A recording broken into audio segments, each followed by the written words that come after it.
ఫిరాయింపు MLA Gudem Mahipal Reddy పరిస్థితి ముందు నుయ్యి వెనుక గొయ్యి అన్నట్టుగా మారింది. బీఆర్ఎస్ నుంచి గెలిచి కాంగ్రెస్లోకి గోడ దూకిన గూడెంను అటు పార్టీలో ఇటు సుప్రీంకోర్టు బోనులో దోషిగా నిలబెట్టడానికి ఆయన రాజకీయ ప్రత్యర్థి కాట శ్రీనివాస్ దూకుడుగా ప్రయత్నిస్తున్నారు. దీంతో మహిపాల్ రెడ్డి ఆత్మరక్షణలో పడ్డట్టు పార్టీ శ్రేణుల్లో చర్చ జరుగుతోంది.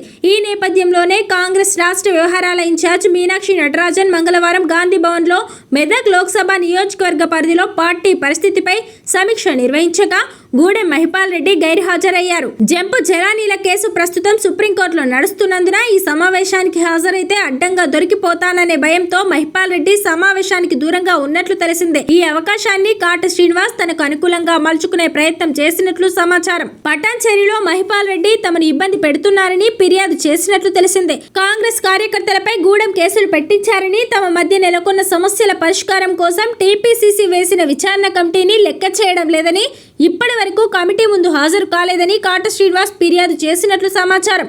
కాట ఫిర్యాదును మీనాక్షి నటరాజన్ సీరియస్ గా తీసుకున్నట్లు తెలిసిందే.